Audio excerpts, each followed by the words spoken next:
Bonjour à toutes et à tous, bienvenue dans le club BFM Crypto. C'est ici qu'on décrypte du lundi au jeudi toute l'actualité Web3. On débat, on analyse avec les meilleurs experts. Aujourd'hui, j'ai le plaisir de recevoir Frédéric Chenet. Bonjour Frédéric. Bonjour. Tu es fondateur et directeur général de Crypto Blockchain Industry. On va en parler dans un instant. J'ai le plaisir de recevoir Lilian Allega. Bonjour Lilian. Bonjour Amaury. Tu es journaliste chez Crypto. C'était avec toi. On va passer en revue toute l'actualité Web3, les dernières actualités les plus fraîches. Mais d'abord, on part tout de suite faire un tour sur le marché crypto avec Vincent Gane. Bonjour Vincent. Bonjour Amaury, bonjour à tous. Tu es analyste financier indépendant et Vincent, le Bitcoin prend plus de 3% aujourd'hui. On est toujours sur le support des 25 000, mais ce support va-t-il tenir Vincent ? Effectivement, cher Amaury, alors vous avez bien raison.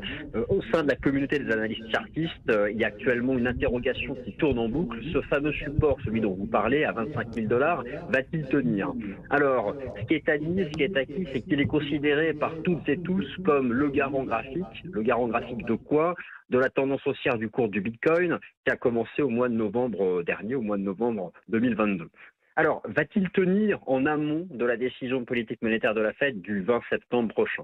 Il y a plusieurs façons de répondre. Tout d'abord, d'un point de vue fondamental, la pression fondamentale sur ce support, elle est à son paroxysme actuellement, qu'il s'agisse des enjeux judiciaires, on l'a encore vu en début de semaine, la SEC, le journal boursier américain qui ne lâche rien, de réglementation, d'autorisation et même plus globalement à l'échelle des marchés financiers et des autres classes d'actifs, un support sous pression du cadre global macro, avec une respiration, un reflux qui se fait attendre, voire même désirer, sur la tendance du dollar américain ou même plus généralement sur les taux obligataires. Alors, Bitcoin a fondamentalement 1000 raisons, voire peut-être même 1001 raisons de casser ce support.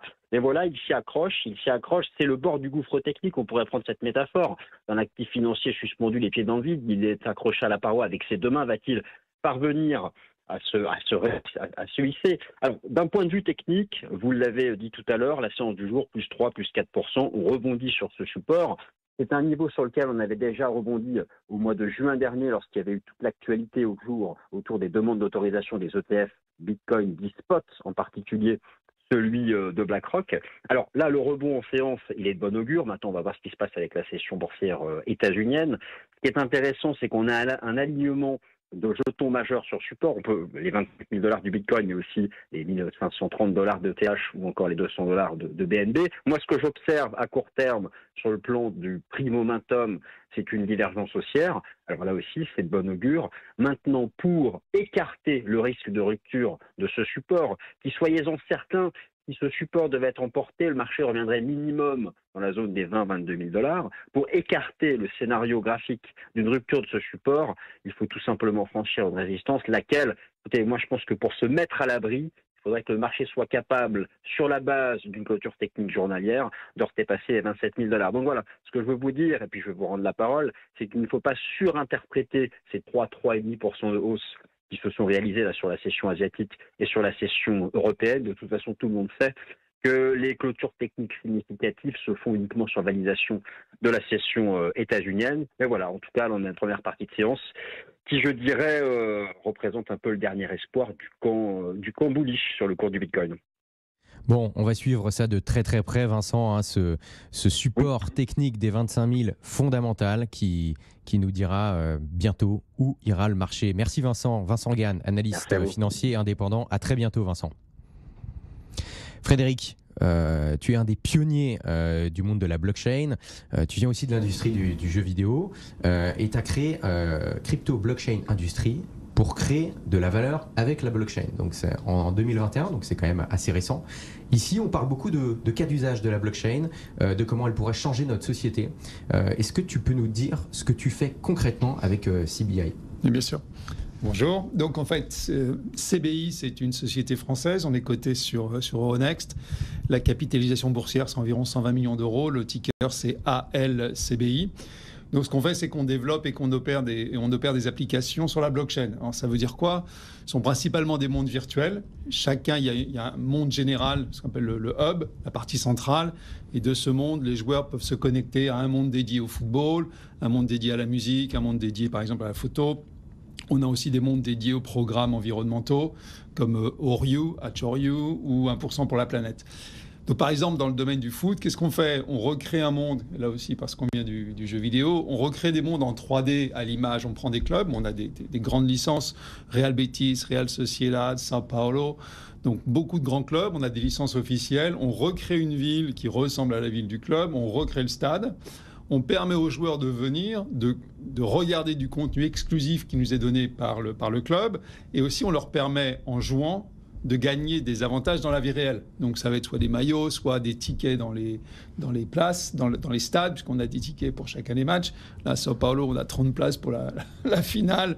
Donc on a en fait toute une série d'avantages qui sont dans la vie réelle. Et tout ça, en fait, ça se fait sur la blockchain. Ça veut dire quoi? Ça veut dire que pour participer au tombola, pour participer au jeu, je dois avoir un NFT, je dois avoir un token, parce que c'est la preuve, en fait, l'authenticité. On est sûr qu'il n'y a pas de fraude, on est sûr qu'on peut à tout moment vérifier qui a quoi, qui fait quoi. Et c'est pour ça qu'on utilise la blockchain. Sinon, on ferait un jeu traditionnel. C'est ça, c'est intéressant, parce qu'en fait, c'est quoi, pour ceux qui nous écoutent et qui se posent peut-être la question, la différence avec un monde virtuel traditionnel? C'est que là, on peut concrètement posséder des objets, avoir des avantages qu'on peut sortir dans d'autres mondes, et même dans le monde réel, c'est ça la différence? Voilà. Un jeu vidéo, on prend un jeu vidéo en 3D, prenez n'importe quel grand jeu vidéo, vous avez simplement une couche de programmation qui est faite avec un outil traditionnel, c'est principalement Unity ou Unreal, il y en a que deux, il y en a deux principaux.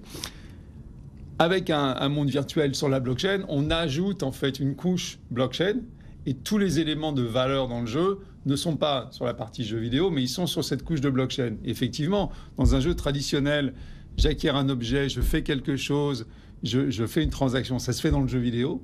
Donc ça passe par Apple qui est l'éditeur, la banque. Donc il y a toute une série de connexions, il y a toute une série de transactions et chacun prend sa marge au passage. Ici, dans le monde que nous créons sur la blockchain, les transactions se font sur la couche blockchain. Elles sont automatiques et il n'y a quasiment pas... Non seulement vous avez la propriété du bien, mais vous pouvez l'échanger à tout moment avec un tiers, vous pouvez l'emmener dans un autre objet. Et ce n'est pas uniquement des éléments de jeu. Vous pouvez très bien... Aujourd'hui, on voit bien que la propriété digitale est beaucoup plus importante que la propriété physique. Essayez de rentrer au Stade de France avec un papier, avec un ticket papier. Je ne veux pas revenir sur les problèmes de la finale de l'année dernière, mais aujourd'hui, vous avez plus de chances de pouvoir rentrer dans un événement avec un ticket digital qu'avec un ticket papier. En tout cas, c'est l'évolution. Donc, de plus en plus, la propriété va être digitale et de plus en plus, elle sera sur la blockchain. Je ne parle pas uniquement du jeu vidéo, d'une arme dans un jeu. Ça n'a pas tellement de sens. Les photos sont aujourd'hui digitales, les tickets sont digitaux. La monnaie, l'euro va être digital. Ah, ça, c'est un grand sujet, ça. Ouais, on va parler, voilà. Bon, pas avant 2027 pour l'instant. Donc, juste pour terminer la petite intro, mais c'est vrai que je regardais j'écoutais sur les cours de bourse. Je pense que les cours de bourse, c'est intéressant, mais c'est comme si en mars 2000, on m'avait dit il faut arrêter d'investir sur Internet parce qu'il y a le crash boursier. Ça n'a rien à voir. Vous avez la blockchain qui est là, qui va rester, puis effectivement des variations, des fluctuations sur des cryptos, des tokens, mais le plus important, c'est qu'il faut regarder, c'est la blockchain qui a déjà changé énormément de choses. Donc pour vous, là, dans ce que vous dites par rapport à Alphaverse, il y a beaucoup d'interactions avec les NFT notamment. Alors, on travaille effectivement beaucoup avec les NFT. On fait des collections spécifiques. C'est la détention de ces NFT qui nous donne des avantages dans le monde réel. Donc, avoir tel ou tel NFT qu'on a trouvé dans le jeu en jouant d'une manière ou d'une autre permet d'avoir une visite privée du stade, je reste sur le football, permet d'avoir une interview ou une rencontre virtuelle avec un joueur, avec un coach. Donc, ce sont tous ces éléments qui font que la propriété, en fait, est sur la blockchain et ensuite l'avantage est dans la vie réelle. Mais on a l'impression aujourd'hui que dans ce marché baissier, NFT, c'est presque devenu un gros mot. Il y avait John Carr, spécialiste des NFT, qui était venu la semaine dernière dans cette émission et qui nous a dit qu'il y a carrément certaines sociétés qui n'appellent plus des NFT, ils utilisent d'autres terminologies parce que ça a mauvaise presse, il y a eu plein de critiques et il nous a même confié que pour lui c'était un signe du bottom entre guillemets qu'il estimait, ceci n'est pas un conseil en investissement, mais qu'il estimait que avec ce genre de sortie médiatique, au contraire, il pensait que là vraiment on était arrivé vraiment en tout cas pas loin du point bas. Vous y croyez toujours au NFT, à cette technologie qu'il y a derrière? Alors, nous, on croit toujours à la blockchain. Donc, effectivement, on croit à NFT. Je pense qu'il y a des évolutions. De la même manière qu'il y avait des jeux de cartes tout bêtes qui étaient physiques ou qui étaient des cartes sur la blockchain. Aujourd'hui, on a sur des NFT qui vous donne, qui sont en fait principalement un passeport digital. Mardi prochain, donc c'est le 19, nous on cote un token, puisqu'on a différents mondes, donc on a différents tokens, donc notamment mardi prochain, le donc 19, là, c'est dans le foot. Voilà, on cote notre token qui est dédié au football. Chacun des tokens qu'on a, ce sont des actifs de la société, mais on voit bien que celui qu'on va coter le mardi prochain, il se pourrait que la capitalisation de ce seul token soit supérieure à notre capitalisation boursière. Réponse le 19. Parce qu'il y a effectivement une incompréhension, parce qu'il y a des attentes différentes de la part des utilisateurs. Je pense que le mot NFT, marketing, un petit peu, le plus important, je crois que c'est vrai et c'est vrai dans l'Internet, c'était vrai en 2000, c'est vrai aujourd'hui sur la blockchain. Ce qu'il faut regarder, c'est le sous-jacent, il faut regarder quelle est l'utilisation qu'on fait de cette technologie. Il y a des applications dans le domaine de la finance qui vont, je pense, changer énormément de choses. Il y a même la plus grande banque des États-Unis qui va se servir de cette technologie, Lilian, qui s'apprête à sortir un token pour faciliter les échanges transfrontaliers. Ouais, exactement. Donc c'est JP Morgan, plus grande banque américaine, qui a annoncé, en tout cas pas réellement annoncé, mais il y a des suspicions qu'il travaille sur un token de dépôt qui viserait à faciliter donc les paiements transfrontaliers, justement, les fluidifier, les accélérer. L'idée de ce token de dépôt, c'est qu'il soit émis et échangé sur une blockchain. Vraisemblablement, ce serait la blockchain Onyx qui est développée justement par les équipes de JP Morgan depuis 2020. Alors voilà, l'idée de ce token, c'est surtout de représenter les dépôts des clients de JP Morgan sur la blockchain. Quel est l'intérêt ? Eh bien, principalement, ce qui a été mis en avant, c'est de pouvoir effectuer des virements instantanés à moindre coût pour les utilisateurs, ce qui est actuellement peu possible dans le système financier actuel. En réalité, on n'a pas vraiment énormément d'informations sur cette actualité, principalement parce que JP Morgan n'a pas communiqué dessus. Ça a été ils s'en cachent. Ils font exprès de ne pas communiquer dessus ou comment... Je pense qu'ils le font. C'est pas qu'ils le font exprès, c'est que ils n'ont pas le choix, tout simplement. En réalité, ce qu'on a pu comprendre, c'est que l'infrastructure est prête, tout est prêt pour le lancer. Néanmoins, ils n'ont pas encore le feu vert des régulateurs. Et ce feu vert leur permettra, évidemment, donc, de lancer leurs produits, mais aussi, évidemment, de pouvoir communiquer dessus. Et le lancement est prévu pour l'année prochaine. Bon, et toujours dans l'actualité, les cryptos, la blockchain n'arrangent pas les relations géopolitiques de certains pays. On a carrément le FBI qui affirme que la Corée du Nord serait derrière l'attaque à 41 millions de dollars de Stake. Est-ce qu'on peut rappeler déjà ce qu'est Stake pour commencer ? Ouais, tout à fait. Stake, c'est une plateforme qui permet, un site internet qui permet de faire du casino, des jeux d'argent, des paris sportifs en ligne. Pourquoi est-ce que ça nous intéresse particulièrement aujourd'hui ? C'est parce que c'est une plateforme qui intègre justement la technologie blockchain pour gérer les retraits et les dépôts des clients. Et donc les portefeuilles des clients sont des wallets crypto finalement. Ce qui s'est passé, c'est que la semaine dernière, on a eu une société qui est spécialisée en sécurité blockchain qui a alerté Stake justement en leur disant attention, il semblerait qu'il y ait une faille de sécurité qui fait qu'il y a des fonds qui sont en train de sortir de chez vous. En l'occurrence, donc 41 millions de dollars qui se sont évaporés comme ça. Alors, la société en question a pointé du doigt le fait que les hackers avaient quand même une méthodologie très précise. Ils ont sorti les fonds sur toutes les blockchains sur lesquelles Stake était compatible. Ils ont dispersé les fonds sur un tas de wallets différents pour brouiller les pistes. En plus, ils ont même converti les USDC et les USDT en Ether, donc ils sont deux stablecoins qui sont émis par les sociétés Circle et Tether. Pourquoi ? Eh bien, pour éviter que ces sociétés puissent geler les fonds, puisqu'elles ont la capacité de le faire. On voit que c'est très professionnel et justement, on commençait à se dire, est-ce que ce ne serait pas le fameux groupe Lazarus, dont on entend malheureusement beaucoup trop parler dans l'écosystème crypto en ce moment, qui est un groupe de hackers nord-coréens. Et en l'occurrence, donc, le FBI a confirmé cette information en fin de semaine dernière. Et ce qui nous a permis d'ailleurs de leur imputer de nouvelles attaques récemment, puisqu'on a pu corréler quelques adresses avec des nouvelles adresses qu'on a retrouvées ici, avec celles qui avaient été utilisées pour le hack de Atomic Wallet, si je ne dis pas de bêtises, en début d'année, donc 100 millions de dollars, et un autre hack à 40 millions de dollars, en plus du hack de Harmony Bridge, et en plus, surtout, pour terminer, le fameux plus gros hack de l'histoire de la DeFi à hauteur de 620 millions de dollars, la sidechain Ronin. Et ce qui fait beaucoup parler, c'est que la Corée du Nord pourrait, je dis bien pourrait, vendre des armes à la Russie et du coup rentrer de manière indirecte dans le conflit entre l'Ukraine et la Russie. Donc il y a tout cet enjeu-là derrière. Frédéric, tu parlais d'Internet tout à l'heure. Est-ce qu'on peut comparer ce qui se passe aujourd'hui dans le Web3, dans la blockchain, dans les cryptos, dans tout cet univers-là, avec l'Internet des années 2000 ?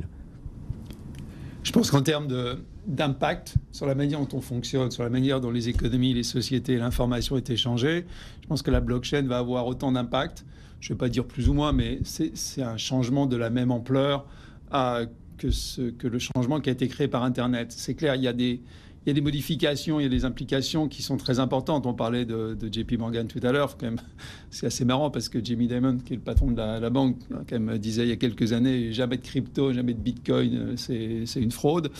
Je pense que je vais répondre sur cette question-là et en la combinant avec JP Morgan. Ce qu'il faut bien voir aujourd'hui, c'est qu'il y a à peu près la moitié de la population sur la planète qui n'a pas et qui n'aura jamais accès à un compte bancaire.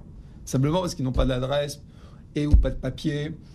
Et donc, ils ne peuvent pas ils ne remplissent pas les conditions pour avoir un compte bancaire. Donc, la blockchain leur permet d'avoir accès à des portefeuilles. Aujourd'hui, par exemple, dans le domaine des jeux vidéo, et c'est pas parce que j'ai pas de papier que je suis un fraudeur ou je suis en train je suis un truand. Simplement, ces personnes n'ont pas de papier. Mais en revanche, on a des talents.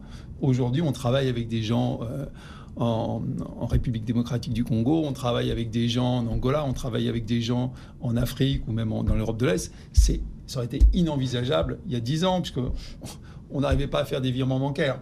Aujourd'hui, faire un virement bancaire sur Kinshasa, c'est à peu près... d'abord, la plupart des banques le refusent, donc il faut passer par Western Union. Ça permet de bancariser certaines régions du monde ça permet de bancariser énormément de personnes. Donc ça c'est la première chose, et c'est très important.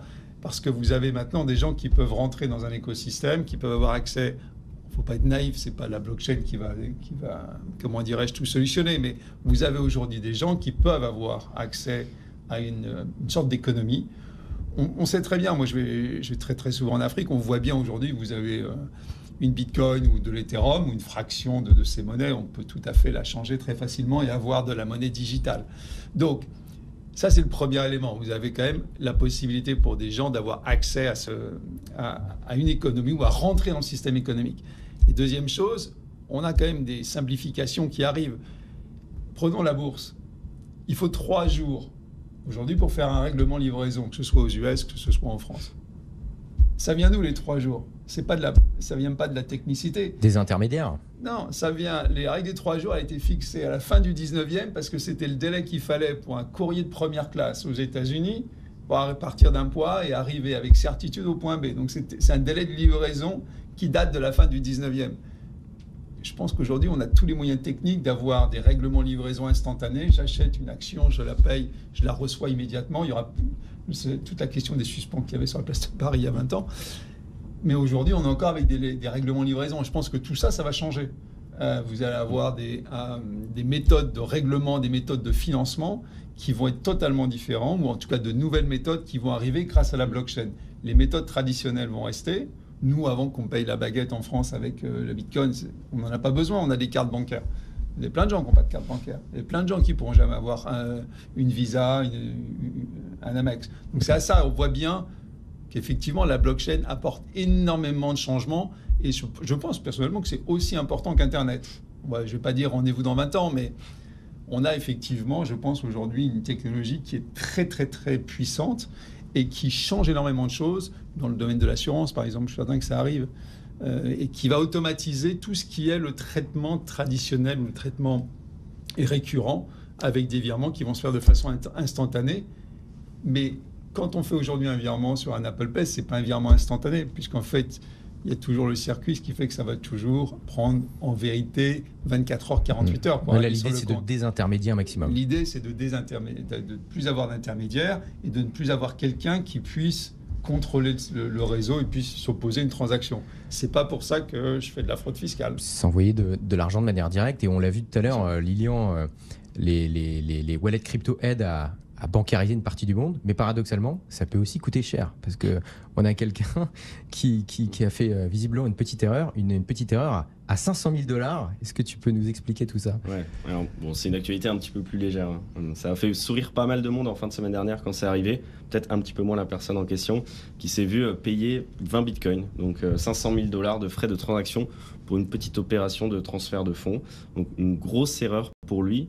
Donc évidemment, c'est devenu le record du plus grand frais de transaction payé sur le réseau Bitcoin, évidemment.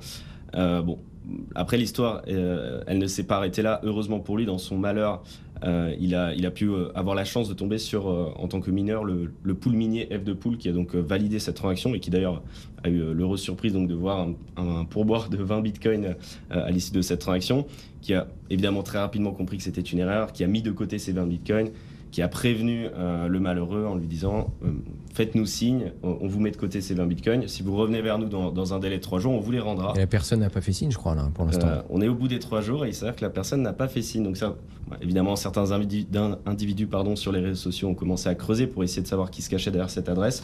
C'est une adresse un petit peu particulière, c'est certainement pas l'adresse d'un individu lambda, puisqu'on a quasiment 120 000 transactions, 60 000 dans un sens, 60 000 dans l'autre. Donc ça s'apparente plutôt à une adresse qui appartiendrait soit une plateforme d'échange de crypto, soit une plateforme qui fait justement la relation entre les plateformes d'échange de crypto. Et justement, ça expliquerait cette erreur, puisqu'ils utilisent majoritairement des programmes pour automatiser ces transferts, évidemment, puisqu'on ne fait pas manuellement 120 000 transactions comme ça. Et donc, c'est justement certainement un problème dans ce programme qui a engendré cette dépense de frais de 20 bitcoins. Alors, est-ce qu'ils ne veulent pas donner leur nom, ils ne veulent pas se révéler de peur de montrer une mauvaise image d'eux-mêmes, ou alors est-ce qu'ils n'ont simplement absolument pas remarqué qu'ils avaient perdu 20 bitcoins? On n'en sait rien. En tout cas, ils ne se sont toujours pas manifestés. En tout cas, voilà, le secret, s'ils ne veulent pas se révéler, leur coûterait 20 bitcoins quand même. Voilà. 20 bitcoins, un demi-million. Voilà. 3 fois rien, visiblement. 3 fois rien pour eux, voilà. certainement. Frédéric, on l'a vu tout à l'heure avec tout ce que tu nous racontais, notamment sur Alphaverse, sur le foot, sur le futur lancement de votre token FAV. On est en pleine Coupe du Monde de rugby. Comment la blockchain va révolutionner un peu le monde du sport? Parce qu'on en parle beaucoup, notamment avec la blockchain Chiliz aussi, qui a fait pas mal de bruit. Comment vous voyez les choses? Bon, justement, notre token FAV, le token du football, sera coté sur Chiliz. Donc, puisque c'est là où il y a quand même effectivement beaucoup de tokens de sport. Je pense que la blockchain va avoir différents impacts. Le premier, à mon avis, en tout cas, c'est quand je parle au club de foot, je pense que je leur dis la priorité, c'est tout ce qui est le ticketing. On ne peut plus avoir aujourd'hui de système ou de fiasco comme on a eu avec la dernière finale. Je pense qu'aujourd'hui, on a tous les moyens sur la blockchain d'avoir un ticket ou d'émettre une série de tickets. Et à partir du moment où je l'utilise, plus personne d'autre ne peut l'utiliser. Donc c'est à la fois une validation du ticket que j'ai, de mon achat, et aussi une validation de mon utilisation. Donc ça, à mon avis, c'est la priorité. Je ne dis pas que c'est la première chose qui va arriver, mais en tout cas, c'est à mon avis très clairement une priorité. C'est une utilisation la plus simple possible pour la blockchain, d'avoir la sécurité dans les tickets, dans les accès. Pas la sécurité physique, au moins la sécurité dans les tickets. Merci beaucoup Frédéric Chenet, fondateur et CEO de Crypto Blockchain Industries. Voilà, on suivra les évolutions, notamment dans le sport et dans Alphaverse. On va voir ce que ça donne pour la suite. On suivra ça de très près. Merci beaucoup Lilian Liaga, journaliste chez Cryptos. On te retrouve demain, Lilian. Exactement. Frédéric, à très bientôt. Merci beaucoup. Et demain, donc, on sera avec Lilian et Sébastien Gouspillou, spécialiste du minage et cofondateur de Big Block Green Services. Bonne journée, bonne soirée, à demain. BFM Business, BFM Crypto, le club.